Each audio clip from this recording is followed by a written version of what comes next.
ஆண்டவராகிய இயேசு கிறிஸ்துவின் நாமத்தினாலே உங்கள் யாவருக்கும் அன்பான வாழ்த்துக்களை நான் தெரிவித்துக் கொள்கிறேன். மற்றொரு இனிய காலை பொழுதில் உங்களை சந்திப்பதில் மிகுந்த மகிழ்ச்சி. இந்த நாள் உங்களுக்கு ஆசீர்வாதமாய் அமைவதாக. இந்த காலை வேளையில் உங்களோடு தியானிக்கும்படியாக தெரிந்து கொண்ட ஆண்டோடைய வார்த்தை மத்தேயு 5:4. துயரப்படுகிறவர்கள் பாக்கியவான்கள், அவர்கள் ஆறுதல் அடைவார்கள்.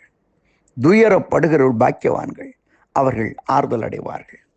என் அன்புக்குரிய சகோதர சகோதரிகளே, எத்தனை அற்புதமான ஒரு வார்த்தை பாருங்கள். துயரப்படுகிறவர்கள் பாக்கியவான்கள். என் அன்புக்குரியவர்களே, இந்த உலகத்திலே ஒரு மனிதன் கடந்து போகக்கூடாத ஒரு கடினமான ஒரு பாதை என்பது துயரம். அந்த வேதனை வரும்பொழுது நமக்கு பக்கத்தில் இருப்பவர்கள் கூட நம்மை காணாமுகம் போல கடந்து போய் விடுவார்கள். இயேசு இந்த உலகத்திலே வந்த பொழுது அவருடைய சிறந்த சொற்பொழிகளில் ஒன்று மாலை பிரசங்கம்.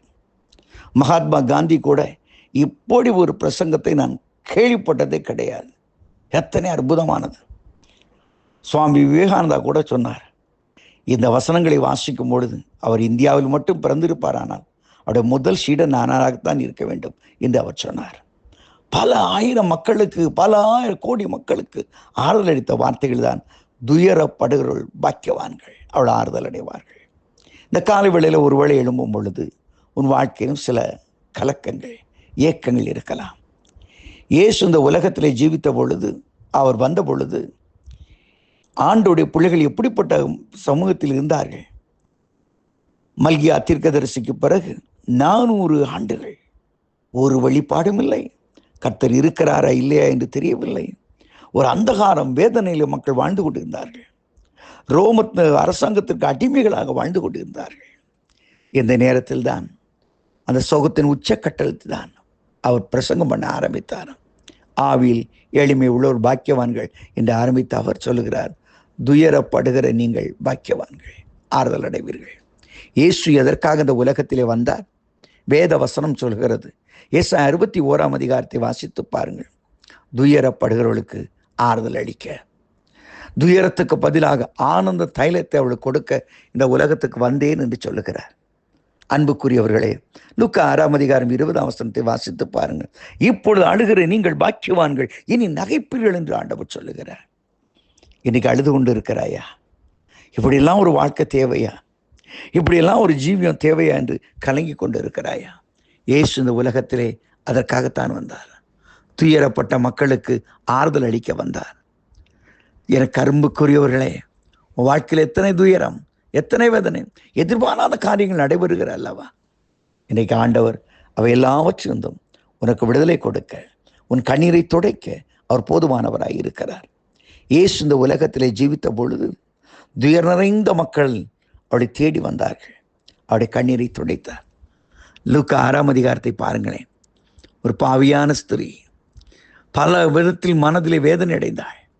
அவர் பாவத்திலே வாழ்ந்தபடினாலே ஊராரெல்லாம் ஒரு கேலிக்கூத்தாக பார்த்திருப்பார்கள்.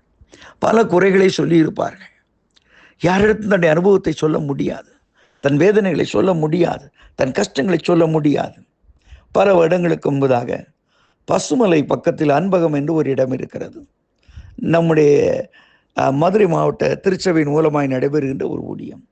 ஆகவே நான் பசுமலை ஆலயத்தில் ஆண்டோடைய வார்த்தையை கொடுத்து கொண்டிருக்கணும். ஐயா, நாளைக்கு காலையில் பக்கத்தில் இருக்கிற அன்பகத்துக்கு வாருங்கள் என்று அழைத்து கொண்டு போனார்கள்.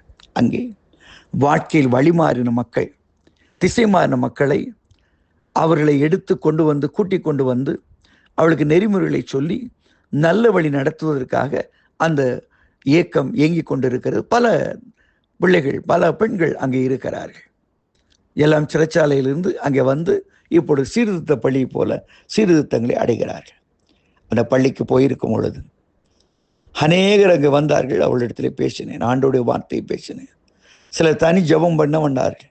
சிலர் சொன்னாங்க, ஐயா, நான்லாம் இங்கே வர வேண்டிய ஆளே கிடையாது, இந்த போலீஸ்காரன் ஒரு பொய் கேஸுக்கு போட்டு என்னை கொண்டு வந்துட்டான் என்றெல்லாம் சொன்னார்கள். ஒரு பெண் வந்தாள், கண்ணீர் விட்டு கதறினாள். நான் கேட்டேன், அம்மா அழுறான்னு.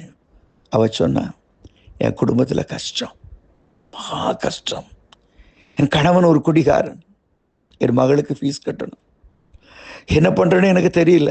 ஒரு நண்பரிடத்தில் கேட்டேன், ஃபீஸ் கட்டது. அவர் முதல்ல அவர் சொன்னார், இந்த பணத்தை எடு, நேர போய் ஃபீஸை கட்டு, நாளைக்கு காலையில் 10 மணிக்கு என்னை வந்து பாரு என்று சொன்னார். அதன்படி மகளுடைய ஃபீஸை கட்டி முடித்தேன். காலை 10 மணிக்கு வந்தேன். வந்த பொழுது நான் பலவந்தப்படுத்தி விபச்சாரத்தில் ஈடுபடுத்தப்பட்டேன். அந்த நேரம் பார்த்து காவல்துறையினர் வந்து என்னை கைது செய்து இங்கே கொண்டு வந்தார்கள். என்னிடத்தில் விலாசம் கேட்டார்கள். எந்த முகவரியை நான் கொடுக்க, யாரிடத்தில் சொல்ல? துக்கம் நிறைந்தவளாக அழுதேன் அழுதேன் அழுதேன். இது அன்றி சோகம் என்று சொன்னாள். இயேசு எனக்கு தேவை, அந்த ஆண்டவர் எனக்கு தேவை, இனி வாழ்க்கை வேறு விதமாய் நான் வாழ விரும்புகிறேன் என்று அவள் சொன்னாள். நண்பர்களே, துயரம், எதிர்பாராத துயரங்கள் நம்முடைய வாழ்க்கையில் நடைபெறும். அதை போலத்தான் லூக்கா 6ஆம் அதிகாரத்தில் உள்ள ஸ்திரீயும் இருந்திருக்கலாம். அவள் பலவந்தப்படுத்தப்பட்டிருக்கலாம், யாருக்கு தெரியும். ஆகவே இயேசுவை பார்த்தவுடனே இதுக்கு ஒரு தீர்வு வேண்டும் என்று ஆண்டோடைய சமூகத்திலே விழுந்து கதறி அழுதாள். இயேசு அவள் பக்கமாய் திரும்பி பார்த்தாள். வேறப்பட்ட தைலத்தை கொண்டு ஊற்றுகிறாள், தலை மயிரினால் துடைக்கிறாள், முத்தம் செய்கிறாள். இயேசு அவருடைய பாவங்களை மன்னித்து சமாதானத்தோடு அனுப்பி வைக்கிறார். என் அன்புக்குரியவரே, அவருடைய துயரம் ஆனந்தமாக மாறுகிறது, ஆறுதலாக மாறுகிறது.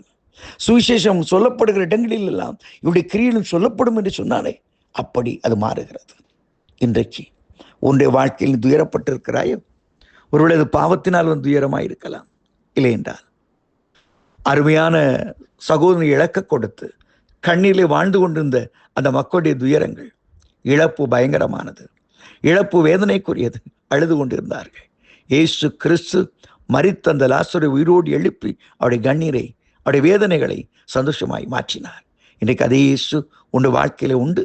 அழுகி போன, நாரி போன, செத்து போன ஒரு உடலுக்கு புத்துயிர் கொடுத்து உயிர்ப்பித்த தேவனாகிய கர்த்தர், உயிர்ப்பித்த தேவனாகிய கர்த்தர் உன் வாழ்க்கையிலும் அதிசயங்களை செய்வார். துயரப்படுகிறவர்கள் ஆறுதல் அடைவார்கள். எந்த துயரத்தில் இருக்கிறார்? துயரத்தை நீக்கத்தான் இயேசு கிறிஸ்து இந்த உலகத்திலே வந்தார். வேதனையை மாற்றத்தான் இயேசு கிறிஸ்து இந்த உலகத்திலே வந்தார். உன் கணவனால், உன் குடும்பத்தாரால், உன்னுடைய கடன் தொல்லையினாலே நீ வேதனைப்பட்டு கொண்டிருக்கிறாயோ, இன்றைக்கு கர்த்தருடைய பட்சமாய் திரும்பு. உன் துயரத்தை அவர் மாற்றுவார், துக்கத்தை சந்தோஷமாய் மாற்றுவார். இப்பொழுது அழுகிற நீங்கள் பாக்கியவான்கள், இனி நகைப்புகள் என்று சொன்னாரே, உங்கள் துக்கங்களை ஆனந்தமாய் மாற்றுவார். அவரால் முடியும். இந்த காலை வேளையிலே, ஏசப்பா, உலகத்தில் எத்தனையோ விட கண்ணீரை துடைத்தவர், என்னை கண்ணீரை துடையும் என்று ஆண்டோடைய பாதத்திலே உன்னை அர்ப்பணிப்பாயா? இந்த நாள் ஒரு இனிய நாளாய், சந்தோஷத்தின் நாளாய் மாறும். ஆமேன், ஆமேன்.